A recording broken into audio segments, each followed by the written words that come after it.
வணக்கம். இந்த விளக்க தொகுப்புல நாம எல்லோருக்கும் ரொம்ப பிடிச்ச, நம்ம மனசுல நீங்கா இடம் பிடிச்ச டாக்டர் ஏபிஜே அப்துல் கலாமோட வாழ்க்கை பயணத்தை பத்தி தான் பார்க்க போறோம். ஒரு சாதாரண குடும்பத்துல பிறந்து உலகமே திரும்பி பார்க்குற அளவுக்கு அவர் செஞ்ச சாதனைகள் நிஜமாவே நம்ம ஒவ்வொருத்தருக்கும் ஒரு மிகப்பெரிய இன்ஸ்பிரேஷன். ராமேஸ்வரம் மாதிரி ஒரு சின்ன தீவுல நியூஸ் பேப்பர் போட்டுட்டு இருந்த ஒரு சின்ன பையன் எப்படி ஒரு அணுசக்தி விஞ்ஞானியா, நாட்டோட ஜனாதிபதியா, அதுக்கு மேல ஒரு உலகளாவிய தத்துவஞானியா மாறினாரு. ஒரு நிமிஷம் யோசிச்சு பாருங்க, அந்த பிரம்மாண்டமான பயணத்தோட ரகசியம் என்னன்னு இப்ப நாம தெரிஞ்சுக்கலாம். இப்போ அவரோட சின்ன வயசுக்கே நாம கொஞ்சம் போய் பார்ப்போம். ராமேஸ்வரம் கடற்கரையில கொக்குகளும் கடற்பறவைகளும் சுதந்திரமா வானத்துல பறக்கிறத அந்த சிறுவன் ஆச்சரியமா பார்க்கறான். நாமளும் ஒரு நாள் இப்படி வானத்துல பறக்கணுமேன்னு அவனுக்குள்ள ஒரு ஆழமான ஆசை அப்போதான் முதல் முறையா விதையா விழுது. அந்த ஒரு சின்ன விதை தான் பின்னாடி இந்தியாவையே விண்வெளிக்கு கொண்டு போகுதுன்னு அப்போ யாருக்கும் தெரியாது. அவரோட கல்வி பயணம் எப்படி இருந்துச்சுன்னு பாத்தீங்கன்னா, ராமநாதபுரத்துல இருக்கிற ஸ்வாட்ஸ் பள்ளியில ஒரு சாதாரண மாணவனா ஆரம்பிச்சது. அப்புறம் திருச்சி செயின்ட் ஜோசப் கல்லூரியில இயற்பியல்ல பட்டம் வாங்குறாரு. ஆனா அவர் வாழ்க்கையில ஒரு பெரிய டேர்னிங் பாயிண்ட் எதுன்னா, சென்னை எம்ஐடியில விண்வெளி பொறியியல் சேர்ந்ததுதான். வானத்துல பறக்கணுங்கிற அந்த சின்ன வயசு கனவு இங்கதான் ஒரு தெளிவான பாதையை நோக்கி நகர ஆரம்பிச்சது. இந்த இடத்துல நாம கண்டிப்பா கவனிக்க வேண்டிய ஒரு விஷயம் இருக்கு. எம்ஐடியில சேர அன்னைக்கு 1000 ரூபாய் தேவைப்பட்டுச்சு. அந்த காலத்துல அது ஒரு மலைக்க வைக்கிற பெரிய தொகை. அந்த நேரத்துல அவரோட சகோதரி ஜோஹ்ரா தம்பியோட படிப்புக்காக தன்னோட சொந்த நகைகளைய அடகு வச்சு அந்த பணத்தை கொடுத்தாங்க. அந்த குடும்பத்தோட அன்பு, தியாகம் இதுதான் கலாமோட மாபெரும் வெற்றிக்கு ஒரு மிக உறுதியான அஸ்திவாரமா இருந்துச்சு. மேல் படிப்புக்காக ஊரை விட்டு கிளம்பும்போது அவரோட அம்மாவுக்கு ரொம்ப வருத்தம். அப்போ அவரோட அப்பா கவிஞர் கலில் ஜிப்ரானோட வரிகளை மேற்கோள் காட்டி சொல்றாரு, கடற்பறவை தன்னோட கூட்டை விட்டு சூரியனை நோக்கி பறக்கிறது இல்லையா, உனது ஆன்மா நாளைய தினத்தின் இல்லத்தில் வாழ்கிறது அப்படின்னு சொல்லி வழி அனுப்புறார். தன்னோட பையனோட திறமையை புரிஞ்சுக்கிட்டு அவனை பறக்க விட்ட அந்த பெற்றோரோட புரிதல் உண்மையிலே ரொம்ப கிரேட் இல்லையா? கையில ஒரு பொறியியல் பட்டத்தோட தேசத்தோட அறிவியல் உலகத்துக்குள்ள கலாம் அடியெடுத்து வைக்கிறார். இந்த காலகட்டத்துல தான் இந்தியாவோட விண்வெளி மற்றும் பாதுகாப்பு துறையோட தலையெழுத்தே முற்றிலுமா மாறப்போகுது. இங்க நீங்க பாக்குற விஷயங்கள் எல்லாமே சாதாரண சாதனைகள் கிடையாதுங்க. விண்வெளி ஆய்வு, தேச பாதுகாப்புன்னு 2 மிகப்பெரிய துறைகள்லையும் அவரோட பங்களிப்பு பிரம்மாண்டமானது.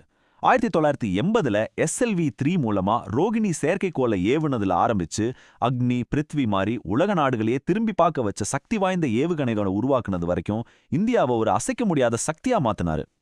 1998 இந்திய வரலாற்றுல மறக்கவே முடியாத வருஷம். போக்ரான்-2 அணு ஆயுத சோதனைகள் வெற்றிகரமா நடந்த அந்த நேரத்துல டாக்டர் கலாமோட தொழில்நுட்ப வழிகாட்டுதலும் தலைமையும் தான் இந்தியாவை உலக அரங்கத்துல ஒரு அணு ஆயுத நாடா கெத்தா நிமிர வச்சது. இந்த ஒரு நிகழ்வு என்ன ரொம்பவே நெகிழ வச்சதுன்னு சொல்லலாம். விண்வெளி ஆராய்ச்சிக்காக தேவாலயமும் அறிவியலும் ஒன்னு சேர்ந்ததை பத்தி கேள்விப்பட்டிருக்கீங்களா? திருவனந்தபுரம் தும்பாவில விண்வெளி ஆய்வு மையத்துக்காக அங்கிருந்த ஒரு தேவாலயத்தையும் தன்னோட வீட்டையுமே அறிவியல் ஆய்வுகளுக்காக பேராசிரியர் விக்ரம் சாராபாய்க்கும் டாக்டர் கலாமுக்கும் எந்த தயக்கமும் இல்லாம அந்த ஊர் பிஷப் விட்டு கொடுத்தாரு. தேசத்தோட முன்னேற்றத்துக்காக மக்கள் எப்படி ஒன்னு சேர்ந்தாங்கன்னு பாருங்க. இதுக்கப்புறம் அவரோட வாழ்க்கையில முற்றிலும் புதுமையான ஒரு அத்தியாயம் தொடங்குது. 2002ல இருந்து 2007 வரைக்கும் அவர் இந்தியாவோட 11வது குடியரசுத் தலைவரா இருந்த அந்த தனித்துவமான காலகட்டத்தை பத்தி இப்போ பார்ப்போம். அரசியலுக்கும் தனக்கும் சம்பந்தமே இல்லைன்னு இருந்த ஒருத்தர் நாட்டோட மிக உயர்ந்த பதவியை எப்படி மாத்தி அமைச்சார் தெரியுமா?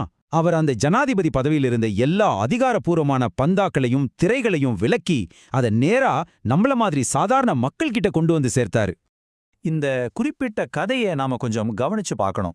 அவர் எந்த அளவுக்கு எளிமையானவர், குறிப்பா மாணவர்கள் கிட்ட அவருக்கு இருந்த ஈடுபாடு என்னன்னு இது ரொம்ப அழகா காட்டும். ஒரு நிகழ்ச்சியில ஜனாதிபதி அப்படிங்கிற எந்த பந்தாவும் இல்லாம ஒரு சின்ன பையன் கேட்ட கேள்வியை தெளிவா காது கொடுத்து கேட்பதற்காக அவர் அப்படியே மேடையோட படிகள்லயே உட்கார்ந்துட்டாரு. அதிகாரத்தோட உச்சியில் இருந்த ஒருத்தரோட கற்பனை பண்ணி பார்க்க முடியாத எளிமை இது. டாக்டர் கலாம்னா நமக்கு உடனே ஞாபகம் வர்றது ராக்கெட்களும் ஏவுகணைகளும் தான் இல்லையா? ஆனா அவர் அதுக்குள்ள மட்டும் சுருங்கிடல. தன்னோட அந்த உயர்மட்ட அறிவியல் அறிவை சாதாரண மக்களோட அன்றாட துயரங்களை போக்குறதுக்காகவும் அவர் ரொம்ப தீவிரமா பயன்படுத்தினாரு. இந்த இடத்துல ஒரு அற்புதமான ஒப்பீட்டை நாம பார்க்கலாம். ஒரு பக்கம் பாத்தீங்கன்னா நாட்டோட பாதுகாப்பை உறுதி செய்யற அக்னி, பிருத்வி மாதிரி அதிநவீன ஆயுதங்கள்.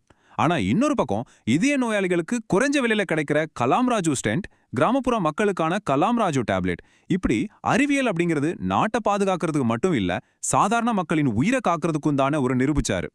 இந்த 50,000 அப்படிங்கிற நம்பர் வெறும் நம்பர் இல்லைங்க. இதுக்கு பின்னாடி ஒரு மிகப்பெரிய கருணை இருக்கு. ஏவுகணைகளுக்காக பயன்படுத்தப்படுற அதே கார்பன் பாலிமர் பொருட்களை வச்சு போலியோவால் பாதிக்கப்பட்ட குழந்தைகளுக்காக மிக குறைந்த எடை கொண்ட காலிப்பர்களை அவர் உருவாக்கினார். இது மூலமா 50,000க்கும் மேற்பட்ட குழந்தைகள் தங்களோட வலிய மறந்து சுமைய குறைச்சுக்கிட்டு ரொம்ப சுதந்திரமா நடக்க ஆரம்பிச்சாங்க. இதை விட ஒரு விஞ்ஞானிக்கு வேற என்ன மிகப்பெரிய வெற்றி வேணும்? தன்னோட வாழ்நாளோட இறுதி பகுதியில கலாம் அவரோட பார்வையை இந்தியாவை தாண்டி உலகம் முழுக்க விரிவுபடுத்தினாரு.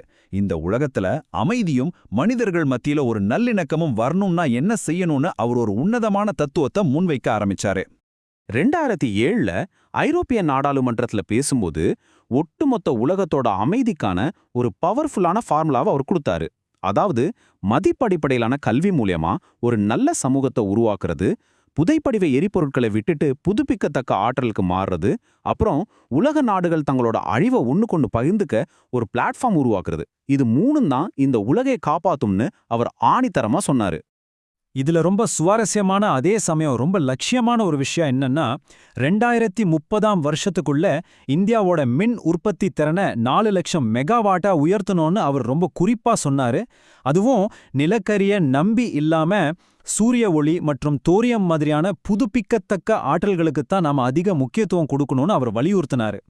உலக அமைதி எங்கிருந்து ஆரம்பிக்குதுன்னு அவர் நம்பினாருன்னு தெரியுமா? நாடுகளுக்கு இடையில போடுற ஒப்பந்தங்கள்ல இருந்து இல்லங்க, ஒவ்வொரு தனி மனிதனோட கல்வியிலிருந்தும் அவங்க இதயத்துல இருக்கிற நேர்மையிலிருந்து தான் தொடங்குதுன்னு அவர் முழுமையா நம்பினாரு. இதயத்தில் நேர்மை இருந்தால் குணத்தில் அழகு இருக்கும், தேசத்தில் ஒழுங்கு இருந்தால் உலகில் அமைதி நிலவும் அப்படின்னு அவர் சொன்ன இந்த வரிகள் எப்பவுமே நம்ம மனசுல நிக்கக்கூடிய ஒண்ணு. ஐரோப்பிய நாடாளுமன்றத்துல உலக தலைவர்கள் முன்னாடி நின்னுகிட்டு கணியன் பூங்குண்டனாரோட 3000 வருஷ பழமையான தமிழ் வரியான யாதுமூரே யாவரும் கேளீர் அப்படிங்கிறத அவர் பெருமையா முழங்கினாரு. நான் ஒரு உலக குடிமகன், எல்லாருமே என் உறவினர்கள் அப்படிங்கிற இந்த பழமையான தத்துவத்தின் மூலமா மனிதநேயமும் நம்மளோட ஒற்றுமை தான் நம்ம மிகப்பெரிய பலம்னு உலகத்துக்கே அவர் ஞாபகப்படுத்தினாரு. சரி, இந்த அற்புதமான விளக்கத் தொகுப்போட நிறைவு பகுதிக்கு நாம வந்துட்டோம். போறதுக்கு முன்னாடி உங்ககிட்ட ஒரு முக்கியமான கேள்வியை நான் கேட்க விரும்புறேன்.